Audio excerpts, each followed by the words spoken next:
মৰমৰ ছাত্ৰ ছাত্ৰীসকল তোমালোকৰ বছৰেকীয়া পৰীক্ষা বা চতুৰ্থ গোট মূল্যায়ন 2026 শ্ৰেণী ষষ্ঠ অৰ্থাৎ ক্লাছ 6 সাবজেক্ট আমাৰ বিজ্ঞান অৰ্থাৎ সায়েন্স এইটো লৈ সম্পূৰ্ণ তোমালোকৰ লগত কুৱেশ্যন আনসাৰ আলোচনা কৰিম।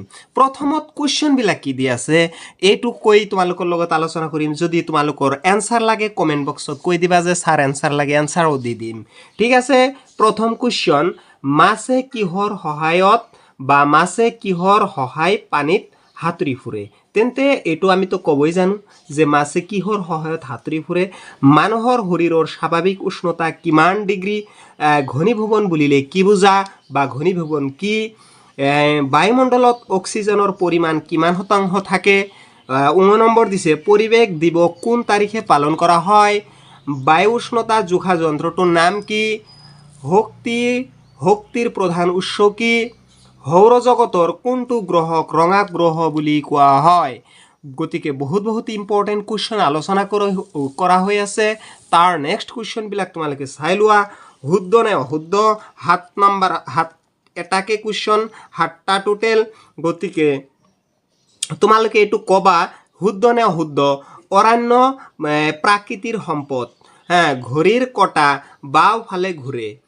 বাষ্পীভৱনৰ ফলত বৰষুণ হয়। মাহে কণী পাৰে শুকান মাটিত। বৰফ 0 ডিগ্ৰী চেলচিয়াছ গলে। তাৰপিছত কৈছে 22 মাৰ্চ তাৰিখে বিশ্ব জল দিৱস পালন কৰে। পৃথিৱীৰ ওচৰত থকা গ্ৰহটোৰ নাম শনি। তাৰ নেক্সট কি দিছে 3 মাৰ্কৰ কুৱেশ্যন, তোমালোকে অলপমান চাই ল'বা যে জীৱসমূহৰ মূল 3টা বৈশিষ্ট্য কি কি? জীৱাশ্ম ইন্ধন কি? 2টা জীৱাশ্ম ইন্ধনৰ নাম লিখা। বায়ু কলা কি? বায়ু কলাত কি শক্তি ব্যৱহাৰ কৰা হৈছে? তাৰ নেক্সট দিছে সৌৰজগতত কি কি আছে? ৰৈখিক গতি বুলিলে কি বুজা? তাৰ নেক্সট খুবই ইম্পৰ্টেণ্ট 5 মাৰ্কৰ কুৱেশ্যন, তৰা আৰু গ্ৰহৰ মাজত পাৰ্থক্য কি? তাৰ নেক্সট জীৱ আৰু উদ্ভিদৰ মাজত পাৰ্থক্য কি? তাৰ নেক্সট বহুত ইম্পৰ্টেণ্ট কুৱেশ্যন, সালোক সংশ্লেষণ কি? সালোক সংশ্লেষণ প্ৰক্ৰিয়াৰ ছবি আঁকি বিশ্লেষণ কৰা। গতিকে বহুতেই বেহতৰিন শানদাৰ কুৱেশ্যন। ভিডিওটো ভাল লাগিলে ছাবস্ক্ৰাইব কৰি লাইক কৰি দিবা। ধন্যবাদ।